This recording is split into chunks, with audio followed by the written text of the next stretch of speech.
Hey y'all, Cooking, Cutting Up, Keeping It Real, live at 915.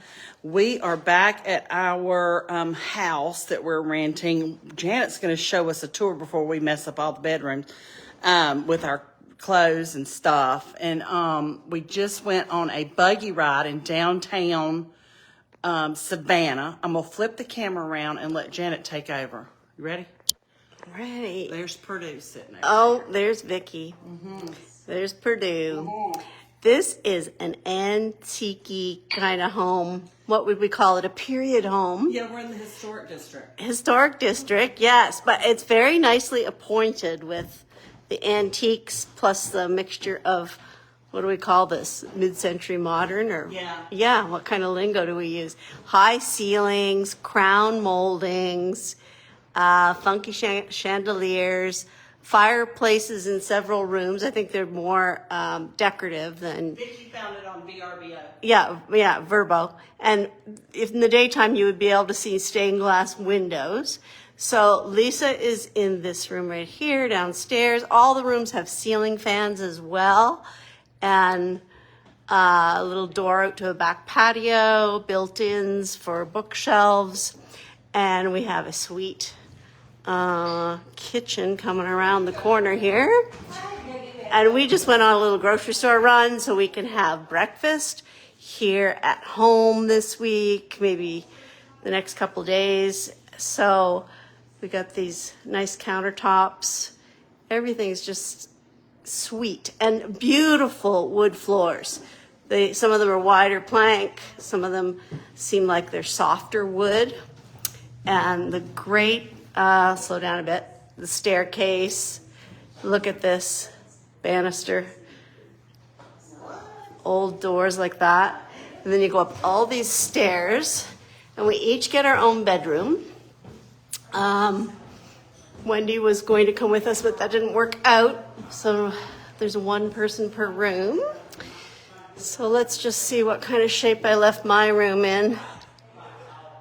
Yeah. Ceiling fan. I've got the modern headboard. And there's 3 bathrooms with the clawfoot tubs. Here's Vicky's room with the fireplace in it. And then we go down a skinny little hall next to another banister. There's a clawfoot tub in there. And here's Purdue's room, the fireplace. So, yeah, it's fabulous. So, yes, horse-drawn carriage ride tonight in the dark, which was really nice. There's 22 squares in town squares in Savannah. There used to be 24. There's 22 left, and each of them had architecture built around different periods in history. So our driver, Michael, was very informative about the different events, different people, the architecture, what was going on, whether or not the homes were still in the same families. And we had a fun horse, and he got to stop and have a nice drink, and he just works part-time, so we felt fairly good about that. And what else? Oh, we got into this place called the Pink House. Apparently it takes 3 weeks normally to get a reservation there, but we booked really early because our schedules are all messed up from traveling, so we were hungry early. And what a menu they have there. And we had this fabulous waitress. And yeah, the food was incredible.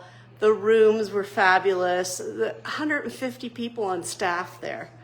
I felt like I was in the middle of a movie. The servers, some of them were all dressed in black, and they were the people who brought out the cooked food, whereas the wait staff who took your order were in white uniforms, and it was like I was in a movie. But then tonight on the horse-drawn carriage tour, we were told about how many different movies have been made in the different squares around the city. So it'll be really interesting for me, having arrived and then had a bit of a rest at the house and then gone out for dinner at 5, and then it was dark when we started to take the carriage ride. It will be really interesting for me tomorrow to see Savannah by daylight.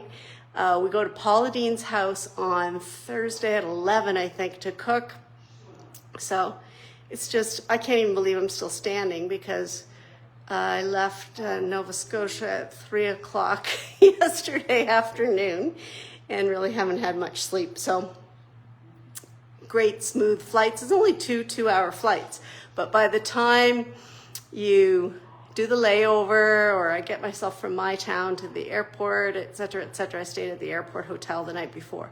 So it's super exciting for me to see Purdue again, and to think that I only saw Lisa and Vicky 2 weeks ago in Nova Scotia, and then we get to do it all here. And this time it feels like a real vacation for me, because last time I was the organizer and Lisa's relaxed as well. So we're just literally having fun right now. And of course, we took lots of photos and a few little videos today, and eventually we'll get to those when there's time and put them up and share them with all of you. And I see all of you watching and saying hello, etc. So I said to Lisa, we got to do a live before we go to bed, because everybody knows we're here, and I knew she went on earlier when I was having a rest, but anyway, thank you so much, everybody, for tuning in, and stay tuned this week for more.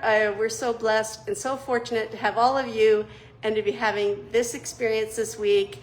It was 3 years ago, the last time that Lisa cooked with Paula Deen, and here we go again this week. We just can't believe it. So have a good evening, good night, and we'll talk tomorrow. Bye-bye.